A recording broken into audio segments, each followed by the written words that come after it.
So there's some photographs going to be on display. Tell me what's going to be on display exactly. So we already have them on display at the Branson Library on campus, and the Special Archives and Collections Department actually has the entire collection, which not all of the photos are displayed right now because there's so many. There's in total 50 of them, and a lot of them are like really big in size. So they were able to frame a few of them. I believe what they have right now is 8 of the photographs, and they're the kind of like shorter to medium-sized ones. But those are the ones that are displayed at Branson Library right now, and then there's also extra like artifacts or just kind of old postcards and stuff like that that are displayed in the middle of where it's at. It's like the 4th floor, kind of just like a little hallway, really.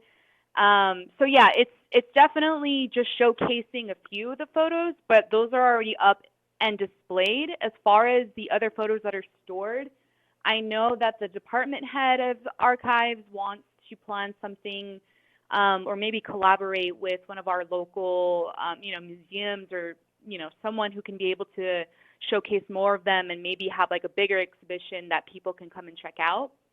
But as far as us and having the photos, we do have those 8 photos displayed already at Branson.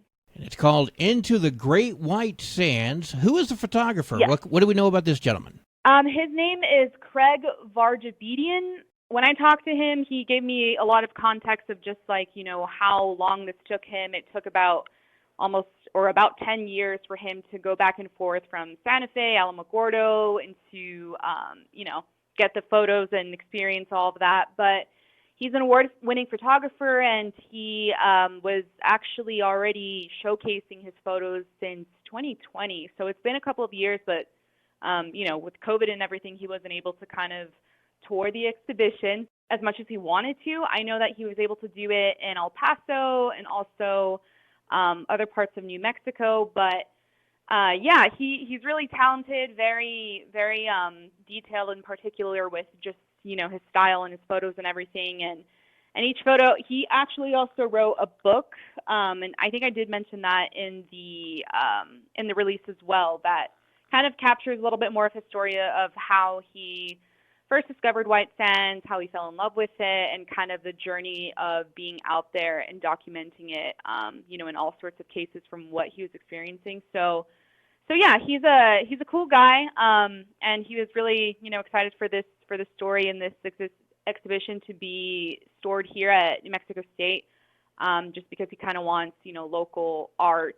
Well, not local, but I guess like art in New Mexico to kind of support, where it's been created instead of sell it off to like Texas or something like that. So yeah, he's this isn't his first project, but it's one that has been in the works for a while, and it's he was able to tour it for a couple of years, so it's nothing like too recent, but it's I guess the story is now that we have it at our university that people can come check it out.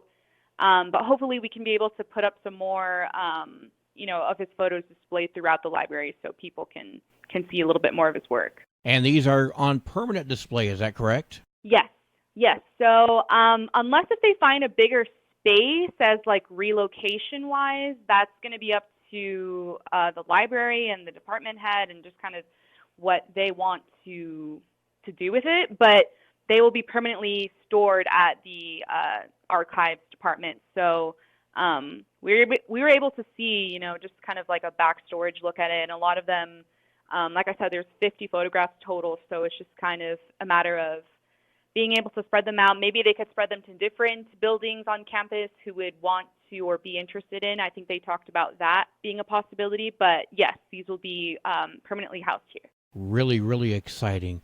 All right, before I let you go, is there anything else you want to share with me about the display?